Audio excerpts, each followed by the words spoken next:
Welcome to Changing the Channel with Joe Garner, a show about shifting our individual and collective beliefs on what is possible for the future of humanity. As our understanding of how our reality continues to shift, we are at a point of reunification between science and spirituality.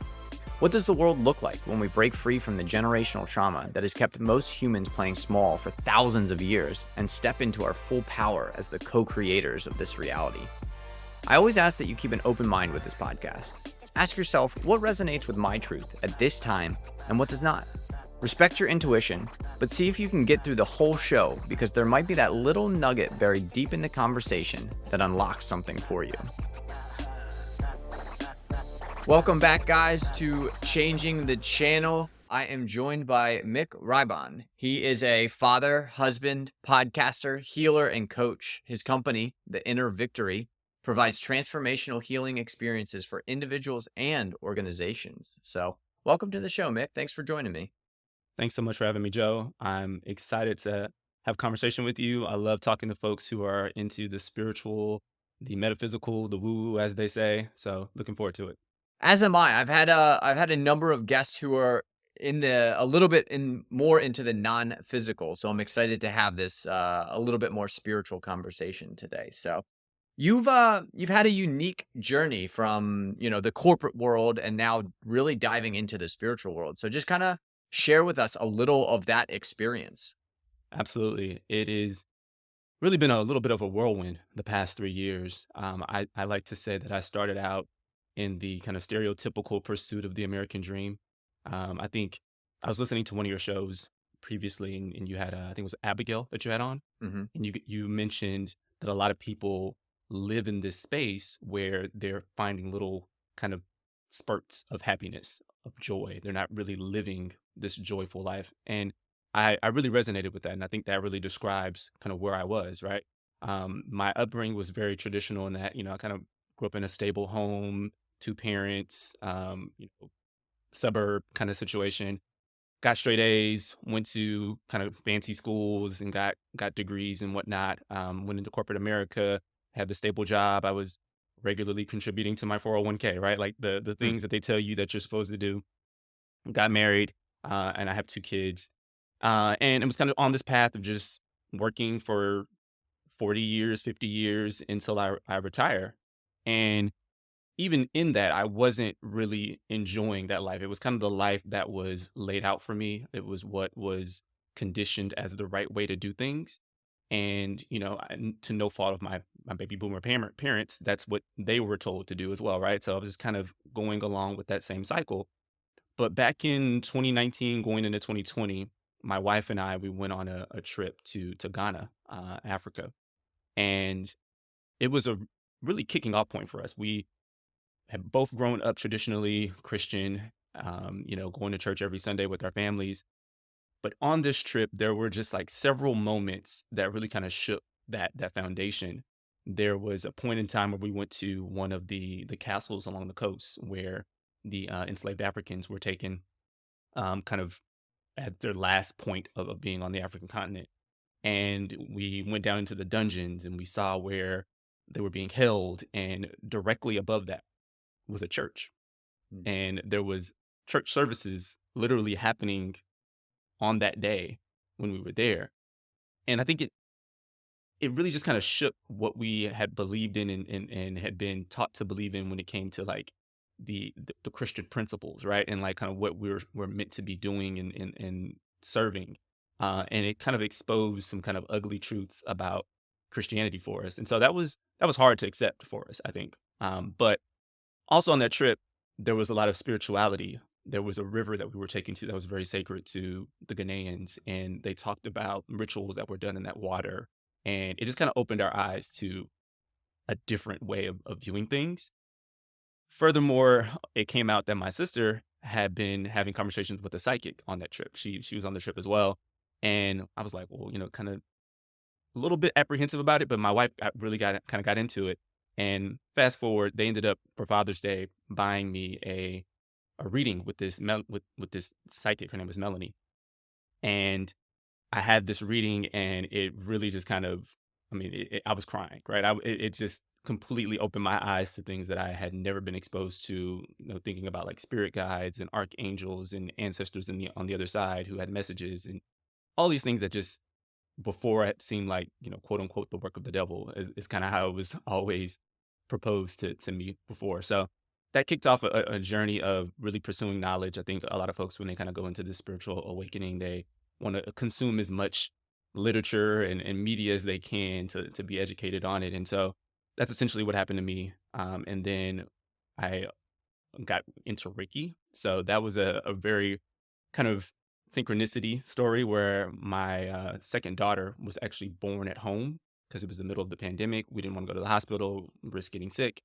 And one of the women, we had a postpartum doula who did some aftercare for my wife.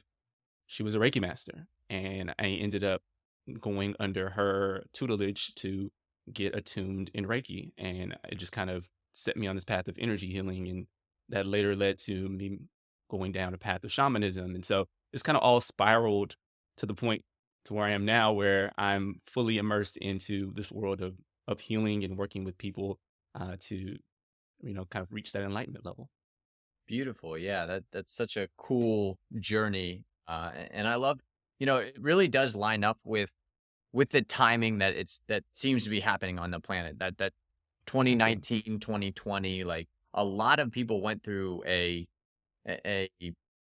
kind of hard to define period of their life. It was like Yeah, everything around them was being questioned, not only through the, COVID and all of that stuff, but also absolutely. internally. Like Hmm. I experienced that. Like, what am I doing with my life? Why am I doing all these things that I think I need to be doing, that I've been told I should be doing, that I should be Hmm. excited about?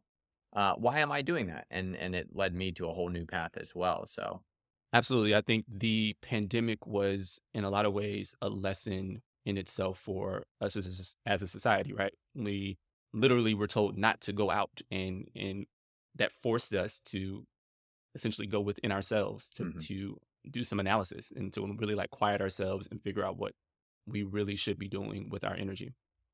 Yeah, and I grew up Catholic as well. I grew up Roman Catholic, Oh and wow. it was again, looking back at the history of the church, it's very eye opening, like what the church was doing. Now, I think there's an underlying, and I always kind of when I have a religious guest on or somebody in the religious field, I think we got to be very careful, especially in the spiritual community, not to alienate those people Absolutely. because there's fundamentally at the bottom of Christianity, at the bottom of Judaism, at the bottom of even Hmm. Islam, there are 100% basis on spirituality. Like that started out as a spiritual experience and then humans kind of got into it and Absolutely. they, mucked it up as they do with a lot of things, especially those that are at a lower consciousness that are Absolutely. worried about power and control. They kind of take over and then what used to be such a beautiful experience then becomes this way of controlling people of doing that. But at the fundamental level, and if there seems to be this resurgence back into Christianity for sure.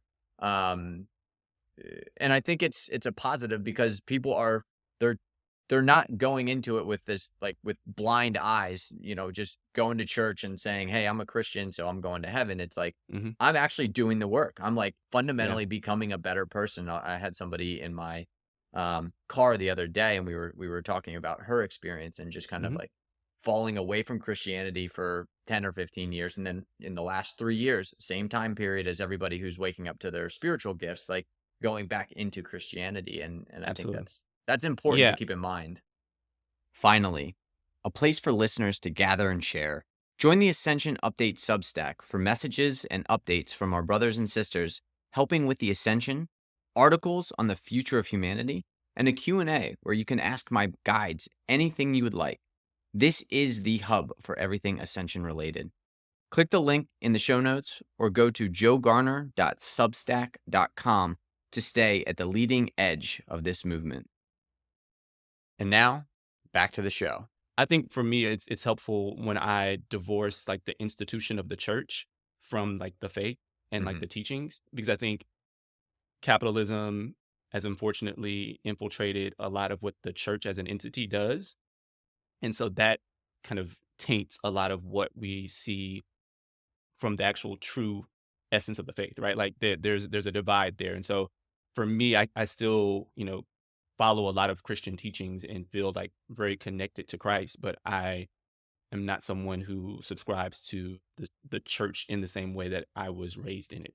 Yeah, So exactly. And prophesizing and everyone has to make their own choice. I think exactly. fundamentally from any perspective, that's the best way to do it. Absolutely. So tell us a little bit about you have a kind of a unique podcast. Tell us about the podcast. Yeah, so my wife and I, along this kind of journey back in 2021, we were having conversations with a lot of folks who have these spiritual gifts, and they thought that our story of kind of being in the corporate world. My wife, she's a former corporate lawyer. She was a lawyer for like 11 years, and we both kind of got out of that and got into this very spiritual space. There was this kind of call, this pull to start telling our story and really helping folks who may also be questioning things but didn't really have a space to do that in a way that was welcoming. We wanted to create that, and so we had several conversations. Are we going to do like a YouTube channel? Are we going to really get deep into social media? And podcasting just kind of felt like a great way to do it. And what was interesting is before we even had the idea of having a podcast, this phrase just kind of came to me as a divine download. I was kind of walking in the house in the middle of the pandemic, and chakras and shotguns just kind of popped into my head. Hmm. And so I wrote it in my phone in a note and just left it there. And then like a month later, we were talking about starting a podcast, and I said, "Hey, wait, I have the perfect name already in my phone." And really where it comes from, I think initially when I was thinking about applying the name to the show, it was a literal thing. It was like, okay, well, I had been doing a lot of prepping, like doomsday preppers kind of thing, for a while. And we had also gone into this spiritual journey. So it was kind of like this idea of meshing the two, where you have spirituality and preparedness. And, my wife was like, yeah, these are both kind of things we can't really talk a whole lot about, right? Like openly. And so it's kind of this space where you can kind of have conversations on both sides. But I think as we've kind of evolved over the last couple of years and really got into the spiritual space, I think the name has a really interesting, deeper meaning. It really kind of represents the duality of things, right? The chakra system is all about moving from our basic needs up to, the divine through our crown chakra and reaching enlightenment. Whereas the shotgun represents kind of this human need to have physical safety and protection, right? The shotgun is typically seen as a defensive weapon. It's something that's meant to protect yourself. It's versatile. You can use it for hunting to get food and whatnot. So um, I see it as like this duality in a sense.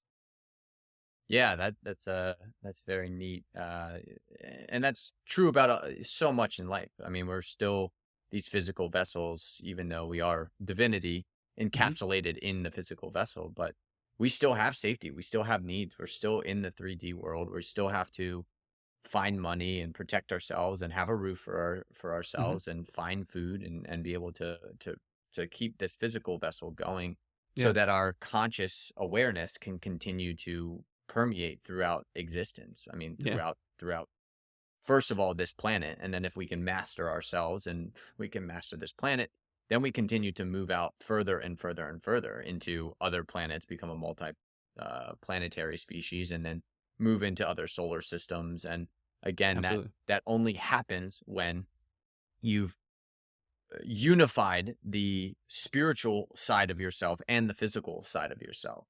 And of Yeah. course, there's always an evolution. There's always the evolving idea of the physical and the spiritual. Yeah. I think one of the overarching concepts is this idea of self-reliance in both of those spaces, right? We see the church and state have kind of been these entities that have ruled over our physical safety in terms of like providing the basic needs from a government side, as well as the church kind of having this kind of domain over our spirituality, right? Like it's been kind of the authority that we have traditionally gone to help us to explore our own spiritual nature. And so I think the podcast, we try to strive to bring about self reliance in both of those arenas. So it's going within and finding the answers for yourself and no one telling you what the right path is. And as well as making sure that you have the basic food, clean water, power in case of, emergency, or in the case of some type of collapse in our government. So Right. That's beautiful. I love that perspective. So share with us a little bit more about it sounds like you had a journey into the prepping world. Are you still continuing that? Is that still a part of your life? I mean, what's your perspective yeah, as far as that goes? so it really started back probably 2017 ish or so. I was really having a hard time with my level of confidence in our kind of government being able to meet our basic needs. We kind of rely on the government for access to food at the grocery store, like that whole supply chain. We, want clean water piped into our homes. We have a power grid that we really depend on. And so I was just starting to question our government's ability to continue to provide those things. We had a pretty big ice storm in Texas a couple of times that knocked power out, and it was really due to some failed government policies to winterize the lines of transmission in Texas. And so it was really kind of getting to the point where I was like, all right, I need to make sure I'm taking care of me and my family. And so I started to look into like things like adding solar panels to our home. I started getting emergency food rations, looked into water storage and how to properly and safely do that. Right. So a lot of those basic things, and then having the means to protect those things. Right. So having a shotgun in the home. Right. And learning how to properly use that and safely store that. Right. So a lot of those things I've done, and I continue to kind of update and make sure that I have those things available. But it's not something that I'm like trying to get even more intense into, if that makes sense. Like I'm not trying to buy a bunker at this point, or go even further that that way. But it's more so about the basics, and I think everyone should look at having some of the basics things. Like, could you survive if a hurricane came and you had 2 weeks without power? Right? Like, do you have the basic food and water to kind of survive those things? So that's really kind of what I'm preaching now to most folks.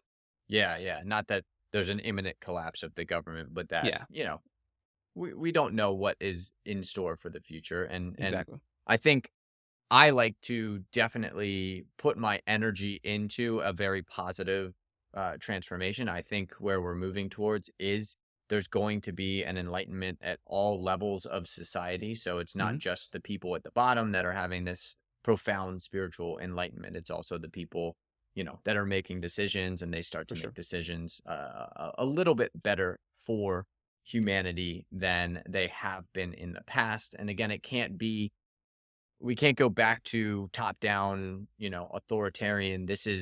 We have the right answer for you. It has to be more of a very loose framework that allows people to move and shift and change within that framework so that it can be useful for all of us and not just for those who happen to be in power, because that's Absolutely. typically how these systems go. We've been learning this same lesson in humanity for 7,000 years, that Yeah. the more you put um, power together, the more that it continues to coalesce into a more and more powerful system, the more ripe it is for somebody who isn't as spiritually awake, who isn't as you know pro humanity, Yeah. to get into that position. And we've seen this happen over and over and over again. And it kind of looks like it's happening in the US, but I do feel, from tapping into like the collective consciousness, it does feel like things are really, really starting to shift. They're Yeah.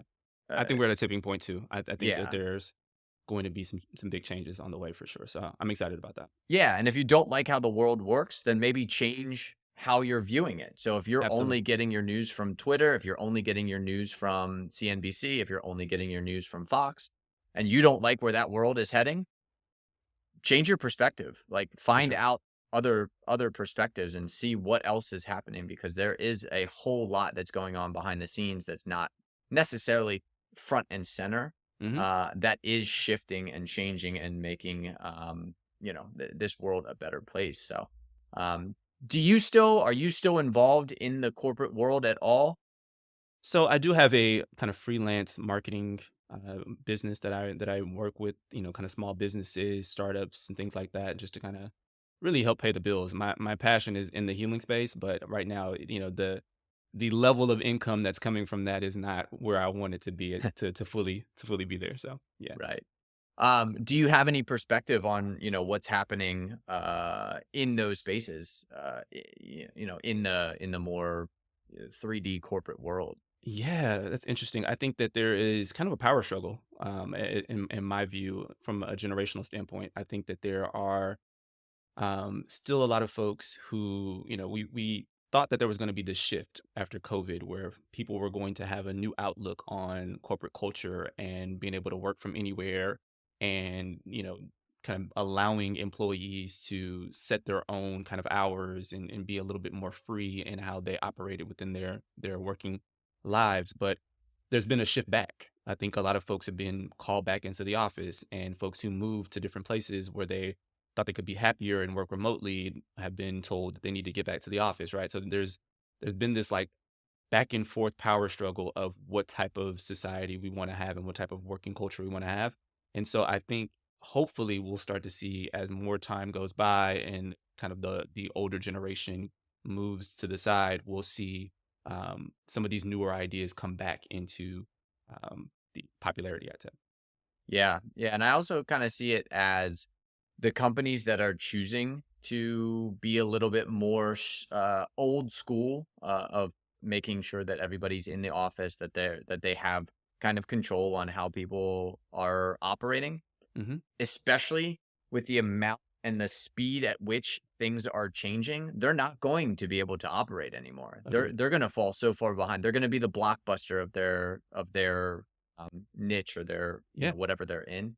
The only way that a company, it seems like the only way that a company is going to function and be able to properly function in this world of, every 6 months is a completely different way to operate business, is to fully um, decentralize and allow the people to make the decisions. Yeah, have informed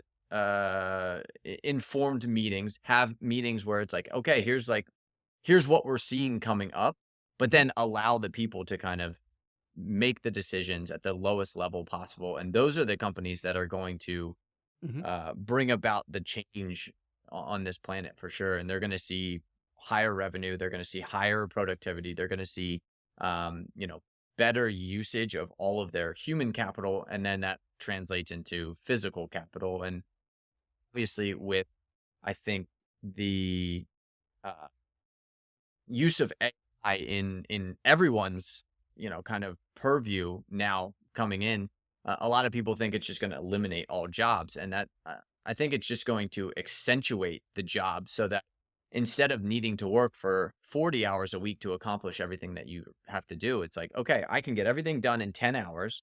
Hmm. You were paying me the same amount whether I get done in 10 hours or 40 hours. So let's keep this going. I'll continue to put out the amount of production that I need, and you get the same value that you were getting from me, and that is kind of where we're moving towards. Yeah, I'm hopeful. I would love for what you kind of laid out earlier, where people at the top and the decision makers are becoming more spiritually aligned, so that that can actually happen.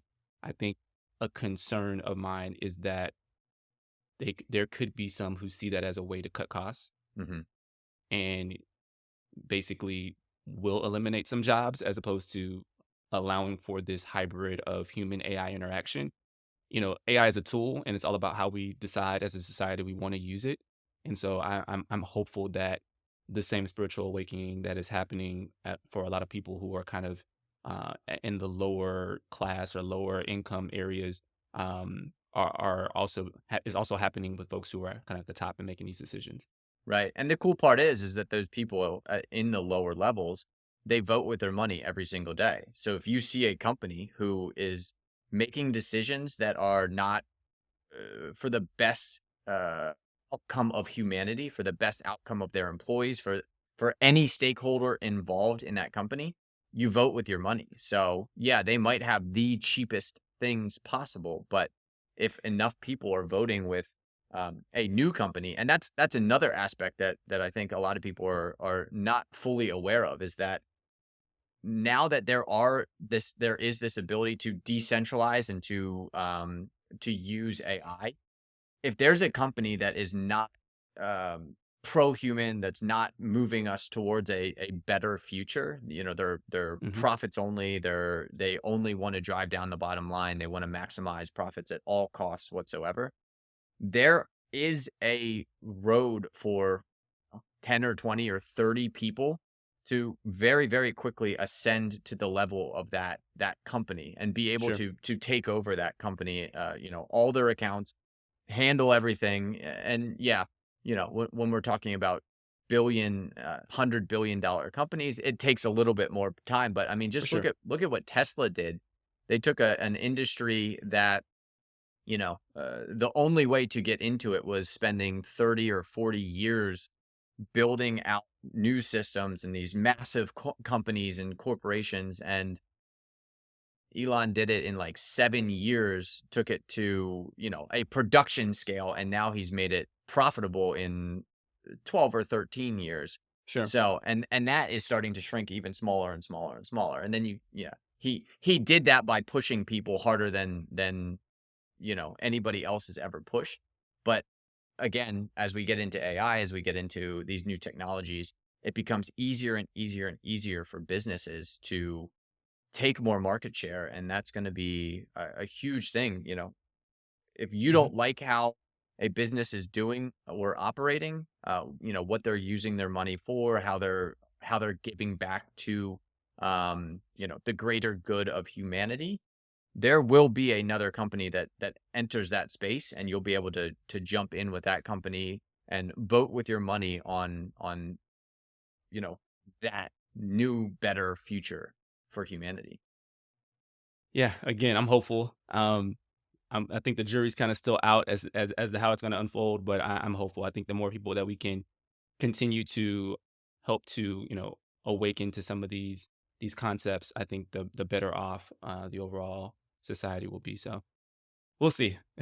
Yeah, we will see. We gotta wait and see. It is an interesting time for sure. Just kind of waiting and hanging out, and the cool part is that we also have help from, you know, the realm that exists outside of the physical reality. Absolutely, They're absolutely, here.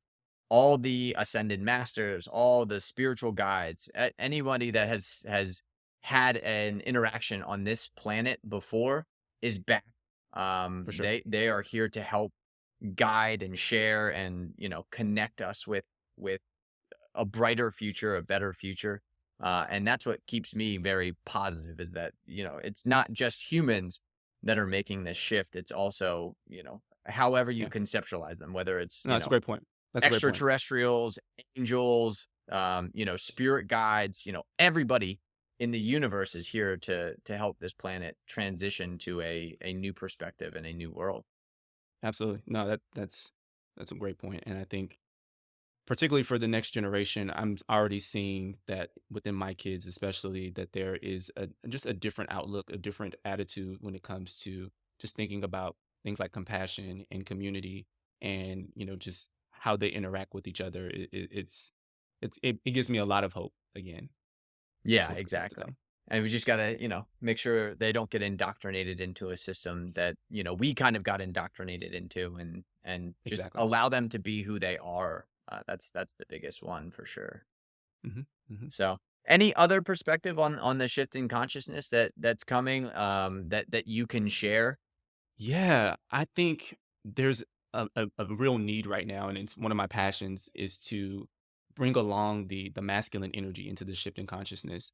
When I first kind of entered into this space, I was going to like retreats and breathwork sessions and meditation circles and all of these spaces, and I was one of the only men, if not the only men, in these spaces, and it really kind of open my eyes to say, hey, like women are doing a lot of work to heal past trauma, to raise their consciousness, to really kind of cleanse their energy and to vibrate at a higher frequency. What can men do? Why aren't men here? Like, what are the things that we need to be doing? And so, with the Inner Victory, my company, I've essentially started these spaces where men can come together and we can have these conversations and we can start to allow ourselves to open up emotionally and really focus on healing and raising that vibration. So I do a once a month session on the beach here in Los Angeles, and then I've done a couple of retreats, which are 2 or 3 night sessions where men kind of go out to a remote area in nature, and we have several ceremonies. We do a little bit of plant medicine and really try to open up and have a space that is allowing for vulnerability. Yeah, yeah, that's great.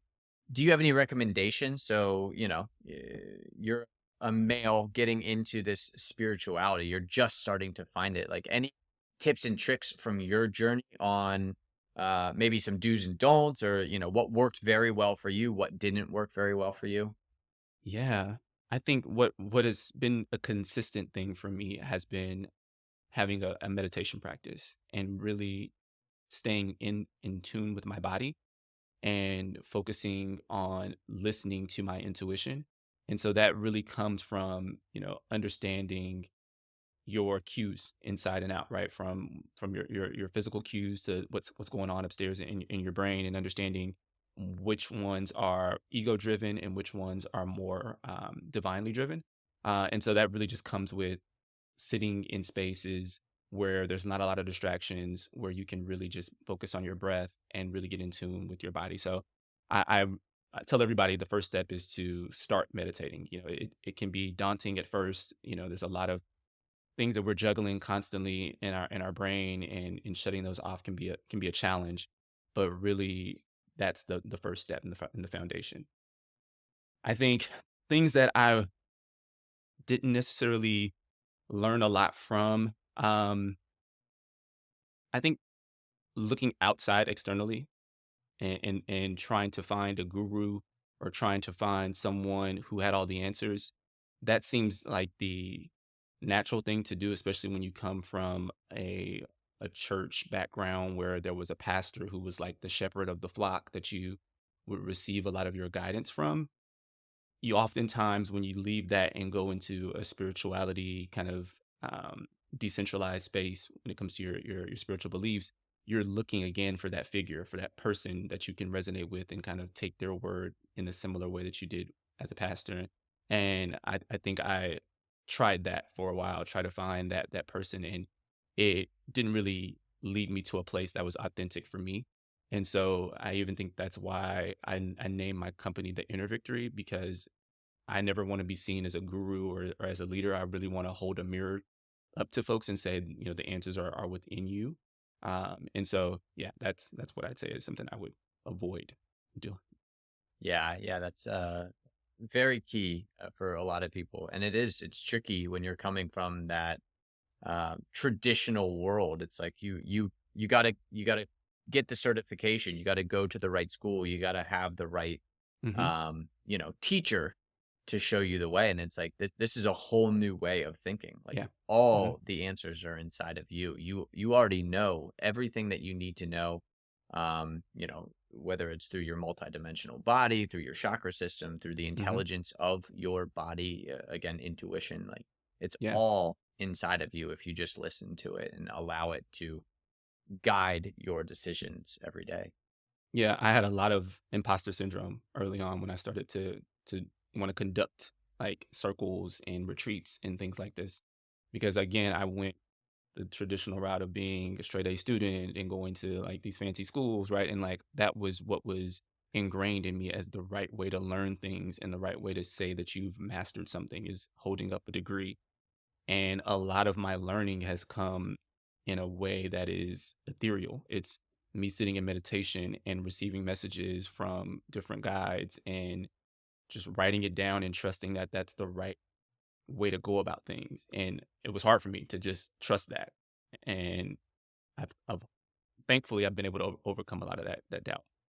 Yeah, yeah, it takes time, and that's what it takes, to fully trust. It's like making a new friend, you're Hmm. you're befriending the internal voice of yourself, and it takes time to trust that, and it's a two-way street. That voice which has been speaking to you for your entire life, and you've just been ignoring it for 20, 30, Yeah, 40 years. It's like, "Oh, exactly. why should I help you out now?" All of a sudden, and you have to earn the trust of your internal voice just as much as your internal voice has to earn the trust of you by giving you good direction. And it's a two-way street always.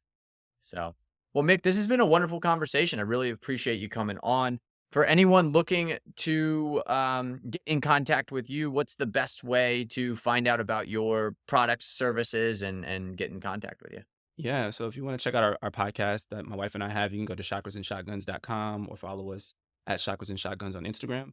And then a lot of my healing work where I do Reiki and coaching and the retreats and things that I talked about, they're on theinnervictory.com or at the Inner Victory on Instagram. Perfect. I'll make sure I have those all linked in the show notes so you can check out Mick and all his offerings. Really appreciate it. I hope that you have a wonderful rest of your day, and thanks for coming on to Changing the Channel. All right. Thanks, Joe. Have a good one. You too. Thank you again for listening to Changing the Channel with Joe Garner. If you enjoyed the show, please follow the podcast, hit the bell to know when a new show comes out, share with a friend, and rate us on whatever platform you're tuning in from. It helps get these messages out to more people to create the collective shift in reality we are here to experience. Make sure you interact with the Q&A and poll sections of the show so I can continue to provide content you enjoy. Finally, check out my website in the show notes to become a VIP of Changing the Channel and join the shift that is happening.